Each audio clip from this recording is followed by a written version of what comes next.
Waktu itu aku cuma gadis biasa, kerja serabutan di bandara cuma buat bantu bayar utang ibu. Siapa sangka, hari itu aku nolongin bule ganteng yang nyasar nyari terminal. Kupikir dia turis nyebelin, tapi ternyata, dia pilot. Bukan sembarang pilot, pribadinya bikin aku deg-degan. Dan karena satu kebaikan kecil, hidupku berubah selamanya.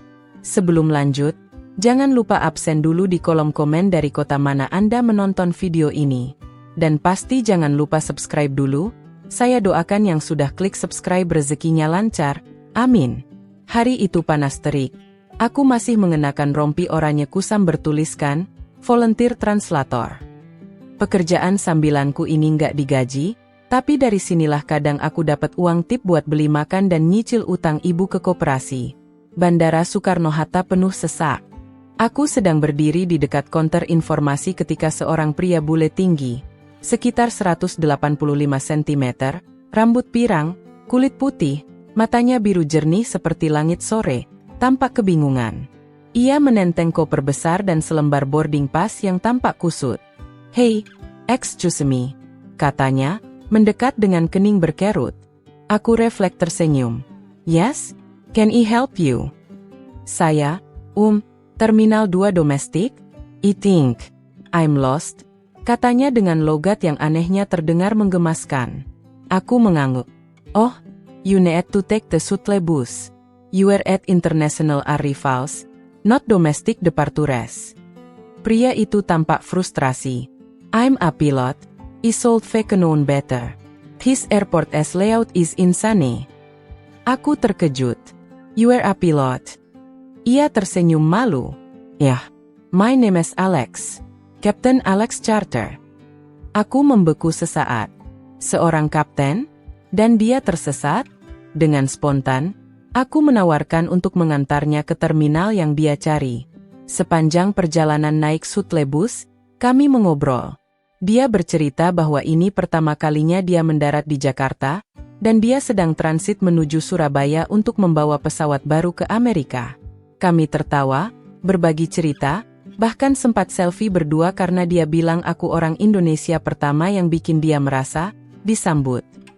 Sebelum kami berpisah, dia menatapku sejenak dan berkata, "You're kind. I owe you." Aku menganggap itu cuma basa-basi bule. Mana mungkin aku ketemu lagi sama dia? Tapi malamnya, saat aku pulang ke kosan tua kami di pinggiran Jakarta, ada sebuah mobil hitam berhenti di depan gang. Seorang wanita bule turun, memegang amplop coklat besar. "Kamu Nara?" tanyanya dalam bahasa Indonesia patah-patah. Aku mengangguk bingung. Wanita itu menyerahkan amplop ke tanganku. "Dari Kapten Alex. Dia ingin kamu baca ini." Dengan tangan gemetar, aku membuka amplop itu. Di dalamnya, ada surat dan tiket penerbangan ke Bali, pertanda awal dari kisah cinta yang belum aku mengerti kemana akan bermuara. Aku menatap tiket di tanganku dengan penuh kebingungan. Tiket pulang pergi Jakarta-Bali atas namaku sendiri, lengkap dengan penginapan bintang 5 yang sudah dipesan. Semuanya dikirim oleh Kapten Alex, pilot bule yang baru saja ku kenal kurang dari 1 jam di bandara. Di dalam amplop juga ada secarik kertas bertuliskan tangan. "Nara, I want to thank you properly. You helped me when I was completely lost. Let me return to kindness. I'll be in Bali for 3 days before my next flight. I'd love for you to come. No pressure, of course. Just a thank you dinner. Alex." Aku menelan ludah. Ini serius? Ini bukan prank? Tapi tiket ini asli, hotelnya asli, dan surat ini juga bukan hasil cetakan. Tanganku masih gemetar saat aku menunjukkan semuanya ke ibu malam itu. Ibu hanya menatapku dengan sorot mata yang belum pernah kulihat sebelumnya. Campuran penasaran, harap, dan dorongan. "Nak," kata ibu pelan. "Kalau dia serius ngajak kamu ke Bali, jangan sia-siakan. Siapa tahu ini jalan rezeki kita." Aku diam. Kata-kata, rezeki, membuat hatiku mencelos. Di rumah petakan sempit kami, setiap peluang selalu terdengar seperti pertolongan dari langit. Tapi aku juga tidak mau jadi perempuan bodoh yang mudah tergoda bule hanya karena wajah tampan dan tiket pesawat. Besoknya aku berangkat ke Bali. Separuh hatiku ragu, separuhnya lagi terlalu ingin tahu. Saat tiba di Bandara Ngurah Rai, sudah ada sopir hotel yang menjemputku dengan papan bertuliskan, Miss Nara, Captain Alex as guest. Perasaanku makin campur aduk. Sampai akhirnya aku tiba di resort mewah di tepi pantai. Baru saja turun dari mobil, aku melihat sosok itu berdiri di lobi, mengenakan kemeja putih tipis dan celana kaki. Rambutnya agak berantakan tertiup angin, dan ketika melihatku, dia langsung tersenyum lebar. "You Chame," katanya. Aku mengangguk pelan. "I didn't know if I sold, but here I am." Kami menghabiskan sore itu duduk di pinggir pantai. Dia cerita banyak hal, tentang hidupnya yang kesepian sebagai pilot, jauh dari keluarga, dan betapa dia jarang merasakan ketulusan dari orang asing. "Most people see me as a ticket to the West. But you didn't want anything." Aku tersenyum canggung. "Aku juga nggak tahu kenapa nolong kamu. Kayaknya cuma spontan aja." Dia tertawa kecil. "That's what made it beautiful." Lalu, tiba-tiba dia menggenggam tanganku. "Can I see you again? Not as a thank you, but because I want to know you more." Jantungku serasa berhenti berdetak sejenak. Dan belum sempat aku menjawab, ponselku berdering. Nomor tak dikenal. Saat kuangkat, suara di seberang membuatku lemas. "Nara, ini pamanmu. Rumah kita disita koperasi. Ibu pingsan. Kita butuh uang, sekarang." Aku berdiri kaget, menjauh dari Alex. Tatapanku panik, pikiranku kacau. Dalam sekejap, semua yang tadi indah, berubah jadi krisis. Tanganku masih gemetar memegang ponsel. Di seberang, suara Paman Roni masih terdengar tegang. "Nara, koperasi datang bawa surat penyitaan. Ibumu langsung jatuh. Kami bawa ke klinik. Tapi, kami nggak punya uang lagi. Kamu harus pulang." Aku mematung. Rasanya seperti diseret keluar dari mimpi indah dan dibanting ke kenyataan yang pahit. Resort mewah ini, pantai tenang, mata biru Alex, semuanya mendadak jadi tak penting. Alex mendekat dengan ekspresi khawatir. "What happened?" Aku mencoba menahan air mata. "My mom, sick. Our house, might be gone." Dia langsung memegang kedua lenganku. "Do you need to go back now?" Aku mengangguk. "Yes, I'm sorry. I can't stay." Alex tanpa ragu langsung berkata, "I'll come with you." Aku tersentak. "No, you don't have to. This is not your problem." Tapi dia menatapku dalam-dalam, dan dengan tenang menjawab, "Maybe I want to make it my problem." Itu kalimat paling membingungkan sekaligus paling menenangkan yang pernah kudengar. Tanpa banyak tanya, Alex ikut mengurus tiket penerbangan tercepat ke Jakarta. Dia menolak saat aku bilang bisa naik bus saja. "You don't go through this alone." Setibanya di Jakarta malam itu, kami langsung menuju rumah sakit kecil tempat ibu dirawat. Ibu lemah, wajahnya pucat. Begitu melihatku, ia menangis. Tapi saat melihat Alex, ekspresi ibu berubah. "Siapa dia?" bisiknya. Aku menjawab pelan, "Teman dari Bali. Dia bantu aku." Alex menggenggam tangan ibu, memperkenalkan diri dengan bahasa Indonesia yang patah-patah tapi sopan. Ajaibnya, ibu tersenyum meski lemah. Seolah mengerti sesuatu yang bahkan aku belum pahami. Setelah dari rumah sakit, kami pulang ke rumah yang tinggal beberapa hari lagi akan disita. Surat peringatan terpajang di pintu depan. Semua barang berharga sudah kami jual. Hutang ibu menumpuk hingga 80 juta rupiah. Malam itu, aku duduk di depan rumah bersama Alex, dengan angin malam menyapu rambutku. Hening, menyakitkan, tapi hangat karena dia ada di sampingku. Aku nggak tahu harus gimana, bisikku lirih. Alex menatapku serius. "I can help you." Aku langsung menoleh, panik. "Jangan, Alex. Aku nggak mau kamu pikir aku dekat sama kamu karena uang." Dia tertawa kecil. "I didn't say anything about money. I just want to help you and your mother. Let me be there for you." Aku menunduk. Air mataku menetes diam-diam. Dan saat itulah Alex berkata pelan namun tegas. Nara, I like you. And I'm not here to play around. I want to know if this could be something real. Jantungku berdetak cepat. Ini terlalu cepat. Tapi juga terlalu tulus untuk kuabaikan. Tiba-tiba, suara motor berhenti di depan rumah. Seorang pria berbaju preman turun sambil membawa map. Mana Nara? Tanyanya kasar. Kita kasih waktu 2 hari. Kalau nggak lunas, rumah ini kami ambil. Aku berdiri mematung. Tapi sebelum aku sempat menjawab, Alex maju ke depan, berdiri di antara aku dan pria itu. Berapa utangnya? Tanyanya dingin. Pria itu menatap Alex dari ujung rambut sampai kaki. Siapa lu? Alex menatapnya tanpa gentar. Saya calon suami Nara. Ucapan Alex membuat semua orang terdiam. Bahkan pria penagih utang yang semula bersikap garang kini menatap Alex dengan alis terangkat tinggi. Calon suami? Ulang pria itu, seolah menertawakan keberanian orang asing yang baru turun dari pesawat tapi sudah ingin ikut campur urusan kampung. Aku yang berdiri di belakang Alex langsung menarik lengannya. Alex, kamu ngapain? Tapi dia tetap berdiri tegak. I mean it, Nara.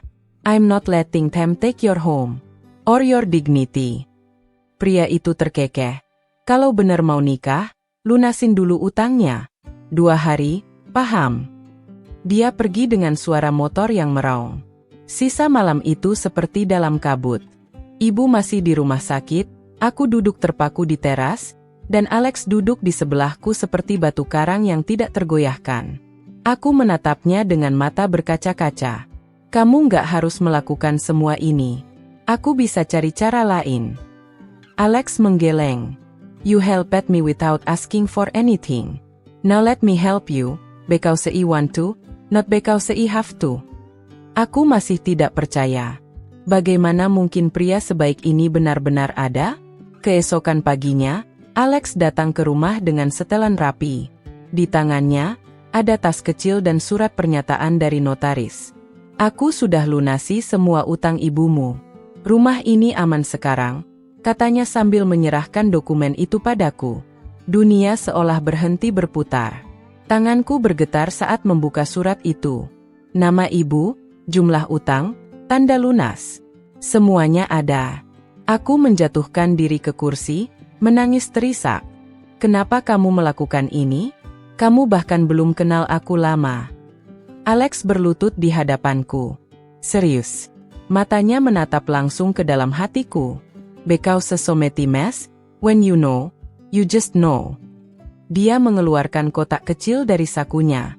Saat dibuka, di dalamnya ada cincin sederhana dengan batu safir biru. Nara, I know this is sudden, but I want you to know how serious I am. Will you marry me? Aku menutup mulut dengan tangan. Suara detak jantungku lebih keras dari apapun. Di antara semua kejutanku hari itu, lamaran ini yang paling membuatku kehilangan kata. Belum sempat aku menjawab, terdengar suara dari dalam rumah. Ibu pulang dari rumah sakit, dibopong oleh Paman Roni. Melihat kami, ibu memicingkan mata. Apa yang terjadi di sini? Tanyanya. Aku berdiri dengan mata masih merah. Bu, dia, Alex. Dia melamar aku. Ibu terdiam, lalu berjalan pelan mendekat ke Alex. Menatapnya dari dekat, lalu mengangguk pelan. Kalau kamu serius, buktikan dengan adat kami. Jangan cuma manis di mulut. Alex tersenyum. Saya akan ikuti apapun tradisi keluarga Nara, asal saya bisa bersamanya. Aku masih berdiri terpaku. Rasanya hidupku berubah hanya dalam 2 hari. Dari hampir kehilangan rumah, jadi tunangan pilot Amerika yang baru ku kenal. Tapi sebelum aku bisa merasa tenang, ponselku kembali berdering. Kali ini dari nomor asing, dan suara di seberang telepon membuat darahku membeku. Ini dari kedutaan Amerika. Kami perlu bicara tentang Kapten Alex Charter. Ada laporan mencurigakan tentang aktivitasnya di Indonesia. Aku berdiri membeku di depan rumah, ponsel masih menempel di telinga. Suara dari seberang telepon terdengar tenang, tapi tajam. Kami dari bagian keamanan kedutaan Amerika. Kami menerima laporan mengenai Kapten Alex Charter. Mohon konfirmasi, apakah Anda mengenalnya? Aku melirik ke arah Alex, yang sedang tertawa kecil bersama Paman Roni dan Ibu di ruang tamu. Wajahnya hangat, tulus. Tapi sekarang muncul bayang-bayang lain. Apa masalahnya? Tanyaku gugup. Kami tidak bisa menjelaskan melalui telepon. Tapi kami mohon Anda datang ke kantor kedutaan secepatnya. Kami hanya ingin memastikan tidak ada warga kami yang terlibat dalam kegiatan yang melanggar hukum atau merugikan warga lokal. Setelah panggilan ditutup, aku berdiri lama di depan pagar. Apa maksud mereka? Alex terlihat jujur. Tapi, kenapa mereka bilang melanggar hukum? Apa dia sebenarnya bukan pilot sungguhan? Malam itu aku gelisah.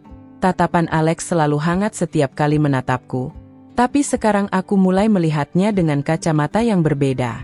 Aku mencoba mencari namanya di internet, Kapten Alex Charter, dan menemukan beberapa hasil, tapi semuanya terlalu umum. Tidak ada yang spesifik. Tidak ada foto yang cocok 100%. Keesokan harinya, aku pamit pada ibu untuk pergi ke pasar. Tapi sebenarnya aku pergi ke kedutaan. Setelah pemeriksaan ketat dan menunjukkan KTP, aku dipersilakan masuk ke sebuah ruangan ber-AC yang dinginnya menusuk tulang. Di sana sudah ada dua pria berpakaian jas duduk di balik meja. Salah satunya memperkenalkan diri sebagai petugas dari Homeland Security. Kami tidak di sini untuk menuduh, Nona Nara, katanya lembut. Kami hanya ingin tahu, sejak kapan Anda kenal dengan Alex Charter? Aku menjawab jujur. Tentang pertemuan kami di bandara, tentang tiket ke Bali, tentang bantuannya, hingga lamaran. Mereka saling pandang. Salah satu dari mereka membuka tablet, lalu menunjukkan sebuah foto. Jantungku serasa mau copot. Itu Alex, tapi dalam foto itu dia mengenakan pakaian berbeda. Bukan seragam pilot, tapi pakaian militer. Nama aslinya bukan Alex Charter, kata pria itu.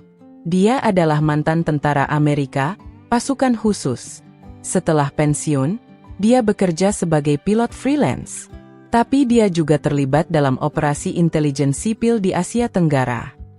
Aku menelan ludah. Intelijen? Jadi, dia mata-mata? Kami tidak bisa menyebutkannya begitu saja. Tapi dia bukan penipu. Hanya, tidak semua orang boleh tahu siapa dia sebenarnya. Itu sebabnya, kedatangan mendadaknya dan keterlibatannya dengan Anda, memicu laporan. Aku tak tahu harus merasa lega atau semakin bingung. Yang kami ingin tahu sekarang adalah, apakah Anda yakin dia tidak menyembunyikan sesuatu dari Anda? Karena jika ia benar-benar berniat menikah, ia harus membuka semua identitas aslinya kepada Anda, termasuk statusnya. Aku pulang dari kedutaan dengan pikiran yang berkecamuk. Sampai di rumah, Alex langsung menyambutku. Wajahnya cemas. Are you okay? Yulo, shaken. Aku menatap matanya. Kita perlu bicara. Kami duduk di teras rumah saat matahari mulai tenggelam. Jalanan kampung mulai sepi. Aku tahu siapa kamu, kataku pelan. Aku tahu kamu bukan hanya pilot biasa. Kamu mantan tentara. Mungkin lebih dari itu. Alex terdiam. Wajahnya berubah tegang. Kenapa kamu nggak bilang dari awal? Dia menarik napas dalam. Because I didn't want you to be afraid of me. I wanted you to see the real me. The me who fell for a girl in Jakarta, not the soldier with a past. Aku menatapnya lekat-lekat. Kamu serius waktu melamar aku? Dia berdiri dan menatapku penuh keyakinan. More than anything. I never planned to fall in love here. But you gave me a reason to stop running. Air mataku menetes. Hatiku remuk, tapi juga hangat. Tiba-tiba, terdengar suara ribut di luar pagar. Seorang wanita berambut pirang dan berkacamata hitam datang menghampiri dengan langkah cepat. Saat melihat Alex, wanita itu melepas kacamatanya dan berkata dengan tajam, "You promised me, Alex. You said you were done with this. Who is she?" Aku terdiam. Tubuhku membeku, Seakan semua oksigen di sekitarku menguap. Suara perempuan bule yang berdiri di depan rumahku tadi masih menggema keras di telinga. You promised me, Alex. You said you were done with this. Who is she? Alex langsung berdiri dan menghampirinya, ekspresinya berubah. Campuran kaget, panik, dan bersalah. Sarah, what are you doing here? Wanita bernama Sarah itu menatapku tajam, lalu kembali menatap Alex. I flew all the way from Guam because you suddenly disappeared and now I find you proposing to some village girl in Jakarta. Aku tersentak. Village girl? Alex mencoba menenangkannya. Sarah, please, not here. Let's talk privately. Sarah menyeringai sinis. Oh no, she deserves to hear this too. She deserves to know who you really are. Aku maju perlahan, mencoba mengendalikan emosi. Siapa kamu sebenarnya? Sarah menatapku tajam. I'm his fiancée. Seketika dunia runtuh di sekelilingku. Aku merasa seperti ditampar keras. Suasana jadi hening, dan semua suara di sekitarku menghilang, kecuali detak jantungku yang membabi buta. Aku menoleh ke Alex dengan tubuh gemetar. Itu benar. Alex menutup mata sejenak, lalu menghela napas panjang. Dulu, ya, kami bertunangan. Tapi itu sudah hampir 2 tahun lalu. Kami sudah berpisah, Sarah. Sarah melotot. You left without a word, Alex. You disappeared. Said you needed time. And now I find out you were in Indonesia playing house with a girl you barely know. Alex menatapku, wajahnya penuh luka. Nara, aku nggak pernah bohong soal perasaanku ke kamu. Aku datang ke sini bukan untuk melarikan diri. Aku memang ingin hidup baru. Hidup yang damai. Dan aku menemukan itu bersamamu. Air mataku menetes. Tapi kamu nggak jujur dari awal. Sarah mendekat. You think he do a stand? Once the mission is over, he always vanishes. That's what he does. Mission? Apa maksudnya? Alex menggeleng pelan. I'm not on any mission. Not anymore. Aku menghapus air mata dengan punggung tangan.